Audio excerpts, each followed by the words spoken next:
Jawa Barat adalah tanah yang subur, bukan hanya bagi tanaman yang tumbuh di sawah dan ladang, tetapi juga bagi keberagaman budaya serta kehidupan sosial yang dinamis. Dalam harmoni yang telah terjalin selama berabad-abad, masyarakat Jawa Barat hidup berdampingan dengan berbagai latar belakang, adat, dan keyakinan.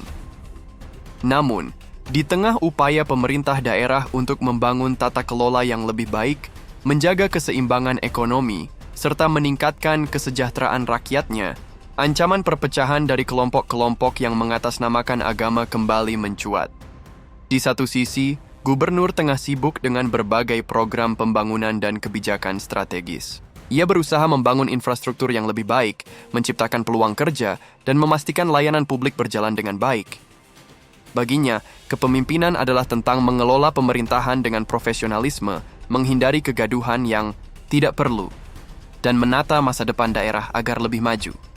Namun, di sisi lain, ada segelintir kelompok yang justru membawa agenda yang berlawanan dengan semangat persatuan dan kebersamaan. Kelompok ini mengklaim diri sebagai pembela agama. Padahal, tindakan mereka justru bertentangan dengan nilai-nilai Islam yang rahmatan lil alamin. Dengan suara lantang, mereka menyerukan doktrin yang memecah belah, menebar kebencian, serta menciptakan ketakutan di tengah masyarakat. Mereka bergerak tanpa peduli pada dampak yang ditimbulkan, seolah memiliki kuasa untuk menentukan mana yang benar dan mana yang salah. Di tengah situasi ini, ada satu sosok yang tak bisa tinggal diam, Deddy Mulyadi. Pria yang dikenal karena kepedulian dan keberpihakannya pada masyarakat kecil ini tak pernah segan untuk menyuarakan ketegasan terhadap kelompok-kelompok intoleran. Baginya, Indonesia, khususnya Jawa Barat, bukan tempat bagi mereka yang ingin merusak harmoni sosial dengan dalih agama. Dengan keberanian yang telah menjadi ciri khasnya, ia selalu berdiri tegak melawan siapapun yang mencoba mengoyak persatuan. Jawa Barat adalah tanah yang kaya akan sejarah, budaya, dan keberagaman. Selama berabad-abad, masyarakatnya telah hidup berdampingan dalam harmoni, menjunjung tinggi nilai-nilai kebersamaan, dan menjaga warisan leluhur yang penuh dengan toleransi. Namun, di tengah geliat pembangunan dan usaha pemerintah dalam menata daerah, muncul ancaman yang terus-menerus mengganggu keseimbangan sosial. Kelompok-kelompok yang membawa ideologi yang bertentangan dengan Pancasila. Sudah bukan rahasia lagi bahwa ada ormas-ormas tertentu yang kerap bersuara lantang mengusung gagasan tentang khilafah Islamiyah, sebuah konsep yang mereka yakini sebagai solusi atas segala permasalahan bangsa. Dengan berbagai cara, mereka mencoba menyusup ke dalam sendi-sendi masyarakat, menyebarkan narasi yang perlahan-lahan mengikis semangat kebangsaan, dan menanamkan benih perpecahan. Padahal, sejarah telah mencatat bahwa bangsa ini berdiri di atas landasan yang kokoh, Pancasila, yang lahir dari kebijaksanaan para pendiri bangsa dan telah terbukti menjadi perekat keberagaman. Di sisi lain, Gubernur Jawa Barat sedang sibuk dengan berbagai program dan kebijakan untuk memastikan daerahnya berkembang. Ia berusaha membangun infrastruktur, menata birokrasi, serta meningkatkan kesejahteraan rakyatnya.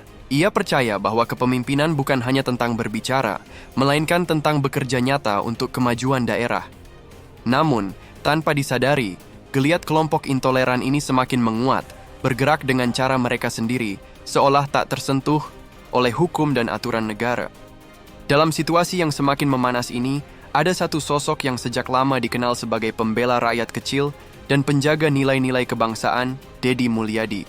Ia bukan hanya seorang politisi, tetapi juga seorang tokoh yang selalu berani berdiri di garda terdepan dalam melawan ketidakadilan dan radikalisme. Baginya, tidak ada tempat bagi kelompok-kelompok yang ingin menggantikan Pancasila dengan ideologi lain.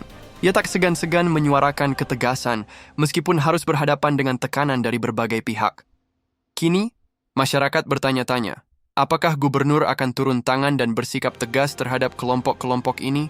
Ataukah ia akan tetap fokus pada tata kelola daerah, membiarkan masalah ini berkembang tanpa intervensi langsung? Satu hal yang pasti, Jawa Barat tidak boleh menjadi ladang subur bagi paham yang bertentangan dengan nilai-nilai kebangsaan. Negara ini telah berdiri kokoh dengan ideologi Pancasila, dan tak ada satu kelompok pun yang berhak merongrong dasar negara yang telah diperjuangkan dengan darah dan air mata. Di tengah pertarungan antara kepentingan politik, pembangunan daerah, dan ancaman perpecahan, pilihan ada di tangan para pemimpin.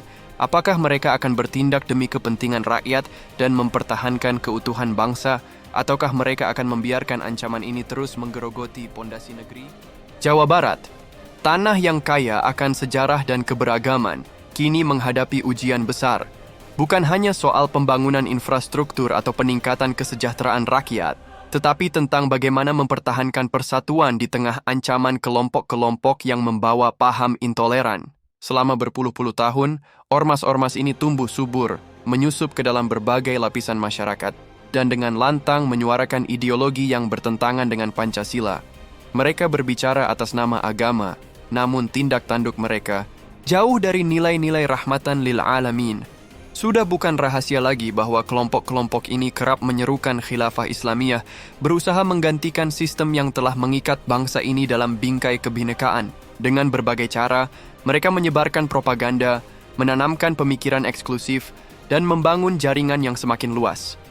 Bagi mereka, Pancasila hanyalah penghalang bagi ambisi mereka untuk membentuk sistem pemerintahan baru yang sesuai dengan interpretasi mereka sendiri. Di sisi lain, Gubernur Jawa Barat tetap berfokus pada tata kelola daerah. Ia bekerja keras memastikan pembangunan berjalan dengan baik, perekonomian stabil, dan kesejahteraan rakyat terus meningkat. Namun, konflik yang melibatkan kelompok intoleran ini semakin sulit diabaikan. Mereka bukan hanya sekadar ancaman kecil yang bisa ditangani dengan kebijakan daerah semata. Mereka adalah bagian dari masalah yang lebih besar, yang sudah berkembang selama puluhan tahun. Karena itu, membasmi kelompok-kelompok ini bukan hanya tugas Pemprov atau Pemda Jawa Barat. Masalah ini sudah mencapai skala nasional dan membutuhkan perhatian serius dari pemerintah pusat. Negara tidak boleh membiarkan kelompok-kelompok ini terus berkembang tanpa pengawasan yang ketat. Jika dibiarkan berlarut-larut, mereka akan semakin mengakar, semakin kuat, dan semakin sulit untuk ditangani. Namun, perjuangan tidak bisa hanya mengandalkan satu atau dua sosok. Ini adalah tugas bersama, tugas negara, tugas semua elemen masyarakat. Jika pemerintah pusat tidak segera turun tangan, jika aparat penegak hukum tidak bertindak tegas, maka kelompok-kelompok ini akan terus berkembang, merongrong sendi-sendi kebangsaan, dan mengancam keutuhan Indonesia. Kini, pertanyaannya bukan lagi apakah pemerintah daerah akan bertindak, tetapi apakah pemerintah pusat akan benar-benar serius menumpas gerakan yang bertentangan dengan ideologi negara. Akankah mereka bersikap tegas sebelum semuanya terlambat?